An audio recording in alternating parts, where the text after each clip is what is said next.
PDM एक गैर फितरी इत्तेहाद है। वज़ीर ख़ारजा शाह महमूद कुरैशी की मुल्तान में मीडिया से बातचीत। कहा, पीडीएम को कहूँगा कि आग लग गई तुम्हारे इत्तेहाद को मुल्तान के चिराग से। पीडीएम का किबला एक नहीं मगर मकसद ये है कि बंद गली से फरार का रास्ता मिल जाए।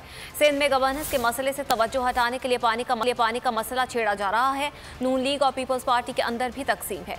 सूबाई और वफाकी बजट आराम से पास हो जाएगा। तरीन ग्रुप बजट की मंजूरी पर कोई रुकावट नहीं डालेगा।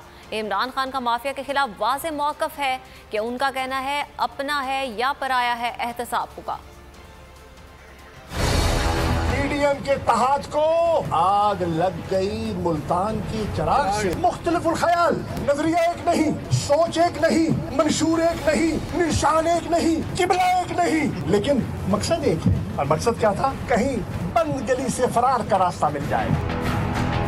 मुझे यकीन है जो भी पीटीआई का साथी है, बल्ले के निशान पे मुंतखब हुआ है या आज़ाद हैसियत में मुंतखब होकर तहरीक-ए-इंसाफ में शामिल हुआ है, वो इमरान खान की क़यादत पर मुत्तफ़िक है और वो इमरान खान के मौक़िफ़ को तस्लीम करते हुए इंशाअल्लाह बजट में वोट देंगे। अपने असूली मौक़िफ़ पर कायम रहना चाहिए और किसी खौफ व ख़तर से बालातर होकर अपना मौक़िफ़ पेश करना चाहिए।